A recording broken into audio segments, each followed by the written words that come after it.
আমার এই অ্যাপসগুলোতে আমি আমার নিজস্ব ফটো দিয়ে ভাই দেখেন কেমন করে সেট আপ করেছি।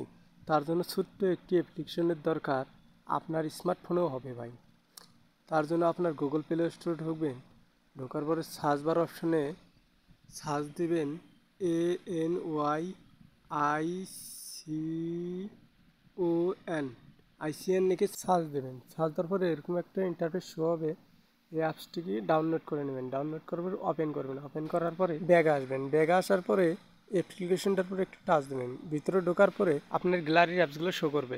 যেমন আমি আমার ক্যাপকাট দিয়ে দেখাচ্ছি, ক্যাপকাটের পরে টাচ দেওয়ার পরে আপনার গ্যালারিটা শো করবে। গ্যালারিটা শো করার পরে আপনি আপনার ইচ্ছে মতো আপনার একটা ফটো দেবেন, ফটো দেওয়ার পরে সাইজ করে নেবেন। সাইজ করে নেওয়ার পরে আপনি টিক চিহ্ন স্ক্রিনে এরকম একটা ফটো শো করবে, ফটো শো করার পরে এটা সেভ করে নেবেন। সেভ করে নেওয়ার পরে ব্যাগে আসবেন, ব্যাগে আসার পরে এই দেখেন আমার সামনে গ্যালারিতে সেভ হয়ে গেছে। ভিডিওটি ভালো লাগলে একটি লাইক দিবেন, বন্ধুদের মাঝে শেয়ার করে দেবেন, অন্যকে দেখার সুযোগ করে দেবেন, চ্যানেলটা সাবস্ক্রাইব করে দেবেন।